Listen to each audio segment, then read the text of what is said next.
Like the video, subscribe to Baron Bratwurst, and join us for another unbelievable chapter from food history. Now here's a question. What if your neighbors could have you arrested because they didn't smell sausage cooking in your kitchen?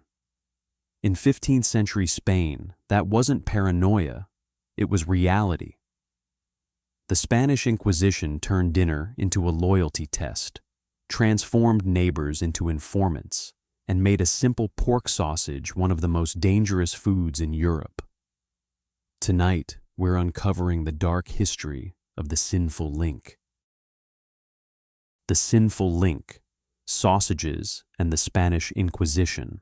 Many of us have wondered, glancing at a neighbor's house, whether we left the bins out on the wrong day. Some have worried about what the street will think of the car on the drive, or the state of the front garden. But in 15th century Toledo, the neighborly gaze wasn't trained on landscaping or recycling protocols. It was fixed on the kitchen window, straining to catch the telltale sizzle of pork sausage in the pan. If the fat failed to spit on schedule or the smoke carried the wrong aroma, a report to the Holy Office was as inevitable as the sunrise and just as unforgiving. This was the grim reality of a world where sausages and the Spanish Inquisition became locked in a culinary death grip, and a single encased link of pork could separate a peaceful supper from a dungeon cell. The scent of suspicion, sausages, and the Spanish Inquisition. The Spanish Inquisition, established in 1480, had a surprisingly modern HR policy. Everyone gets a label: Old Christian, New Christian, converso, morisco. The formal name was limpieza de sangre, or purity of blood, and it functioned less as a theological concept than a permanent job performance review conducted by your neighbors. Suspicion was the currency, and nothing shouted suspicion quite like a quiet frying pan. Pork avoidance was the Inquisition's most reliable early warning system.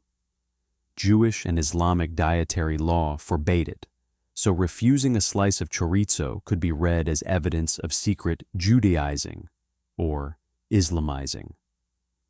The Holy Office turned the dinner table into a crime scene. This transformed the humble sausage into a high-stakes performance. A single link wasn't breakfast anymore. It was a meat-based alibi, a public declaration that you were a proper Christian with proper appetites. A cold pan or the wrong sizzle could land you in a cell. The kitchen had become a confessional, and the sausage was its most dangerous penitent. Anatomy of a heretical snack. To grasp why a sausage could ruin your life, you must understand what a converso was trying to prove. It wasn't enough to attend Mass. Your soul was allegedly saved by baptism, but your blood, according to the 1449 Toledo Statute, remained permanently suspect. The system of limpieza de sangre, or purity of blood, meant ancestry trumped theology every time. So, you performed, and pork, cheap and unmistakable, became the script. Jewish and Islamic dietary law forbids it. Christians ate it with institutional gusto. For a new Christian family whose neighbors were already squinting through the shutters, a string of chorizo hanging in the larder wasn't dinner planning. It was a billboard. A single link sizzling in the pan announced Christian belonging more loudly than any prayer book ever could. The casing mattered more than the soul inside. But this wasn't just social pressure. This was institutionalized violence with a butcher's block. The Inquisition's meat market. The Inquisition didn't need listening devices. It had neighbors. Official tribunals kept meticulous records, and in those yellowing documents you find a recurring beat. Dietary surveillance elevated from petty gossip to legal evidence with a single whispered report. Your neighbor swore you hadn't touched pork in weeks. The tribunal took notes. That was enough.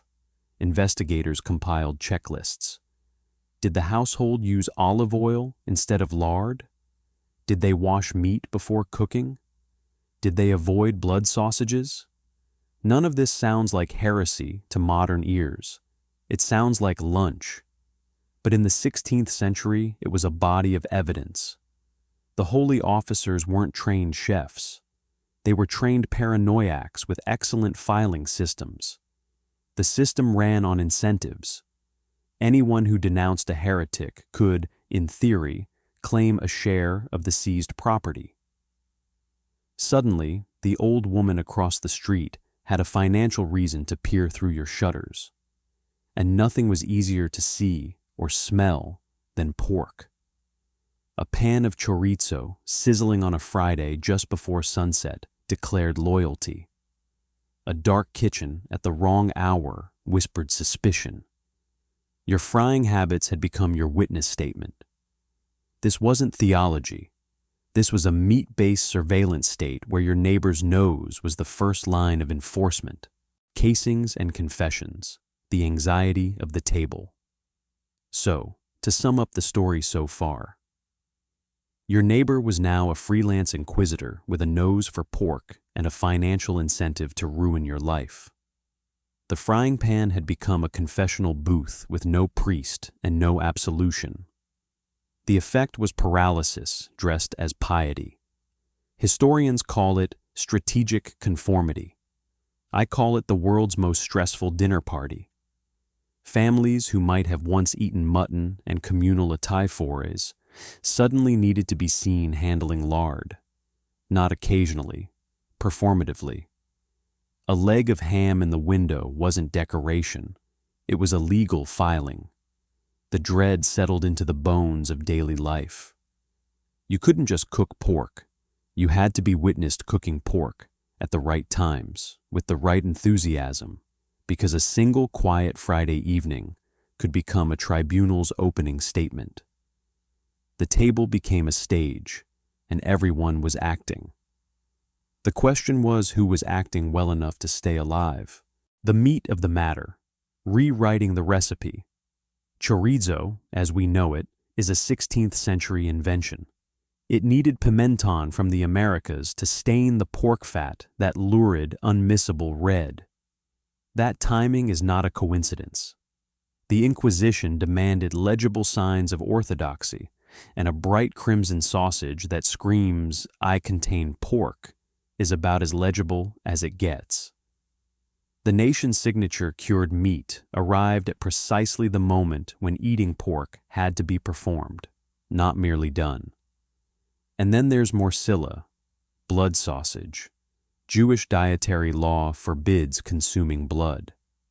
So tucking into a slice of Morcilla wasn't just eating pork, it was a double-barreled declaration of Christian belonging.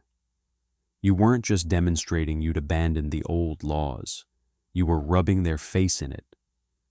But there is something even more unsettling behind the deli counter than just history. The final twist, a culinary conspiracy. The unsettling thing is the label. Pick up a Morcilla de Burgos today and admire the language. Pure, traditional, protected designation of origin. It sounds like culinary pride. It is, in fact, a blood sausage version of a limpieza de sangre certificate.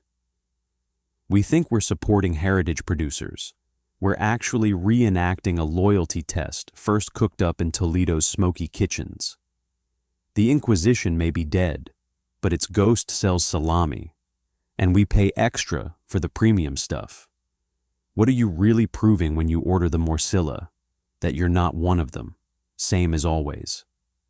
So, to sum up the story so far, this is a blood sausage that carries the DNA of a loyalty oath. And yet, we buy it at the supermarket, slice it, fry it, and call it tradition. I will be staggered if you don't think of Toledo's smoky tribunals the next time you're at the deli counter, pretending you're just there for a quick lunch. You aren't. You're still playing hide and seek with the Spanish Inquisition, and the sausage is winning. And so we arrive at the end of one of history's strangest food stories. A world where a sausage wasn't just a sausage. It was evidence.